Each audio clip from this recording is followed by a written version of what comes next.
So check this out. Charleston White had said something a couple days ago, and people took offense to it.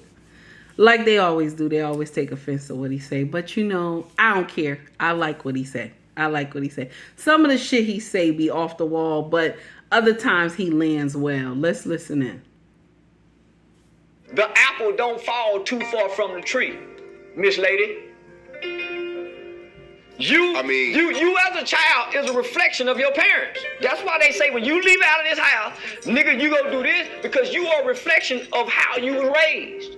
You are a reflection of your upbringing. I asked her though. I said, if you could go back, is there anything you would have done different? She said no. That's when I knew she was a horrible mother.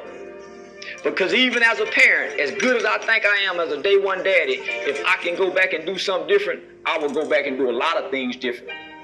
Because as parents, we don't know what to do in the beginning. You right.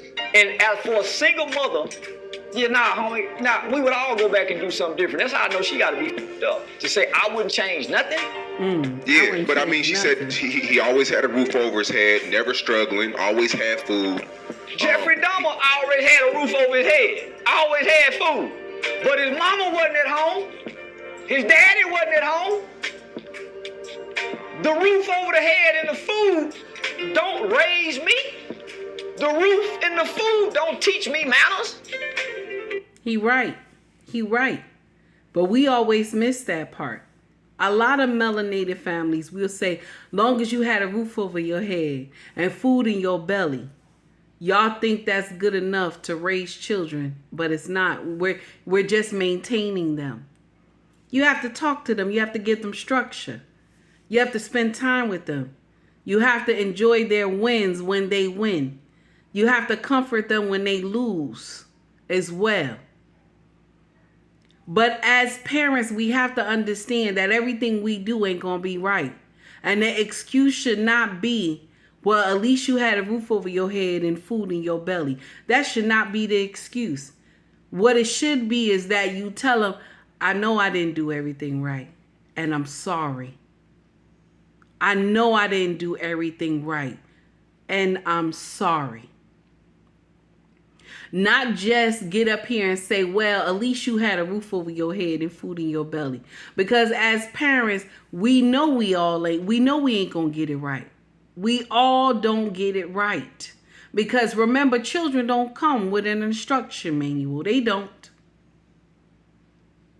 But what counts is that you're there.